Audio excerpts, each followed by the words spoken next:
ప్రతి ఒక్క దాన్ని పూజిస్తారు. ఇది జీవులను మరియు జీవులు పూజిస్తారు చెప్పారు కనుక గుర్తుపెట్టుకో. ఇంకోసారి చెప్పిద్రమా, హిందూ మతం అనగా హిందూ అనే పదం ఏ పదం నుంచి ఉత్పదించింది?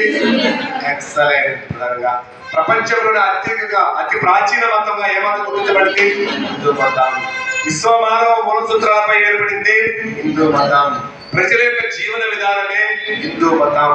హిందూ మతం ఎవరెవరు పూజిస్తారంటే జీవుల్ని పూజిస్తారు, నిర్జీవుల్ని పూజిస్తారు. అంటే ప్రాణం ఉన్న వాటిని పూజిస్తారు, ప్రాణం పూజిస్తారు. విగ్రహారాధన అధికంగా ఉంటుంది ఏ మతం అంటే హిందూ మతం. మతాన్ని చెప్పాలంటే వెరీ వెరీ ఇంపార్టెంట్ హిందూ మతానికి సంబంధించినటువంటి ఈ విషయాలు. ప్రపంచంలో అతి ప్రాచీన మతంగా గుర్తుపెట్టుకో హిందూ మతం.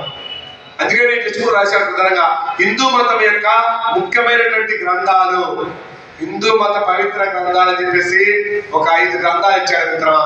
Very very important. చూడండి, మొదటిది ప్రధానంగా వేదాలు, వేదాల తర్వాత ఉపనిషత్తులు, ఉపనిషత్తుల తర్వాత భగవద్గీత, భగవద్గీత తర్వాత రామాయణం, రామాయణం తర్వాత మహాభారతం.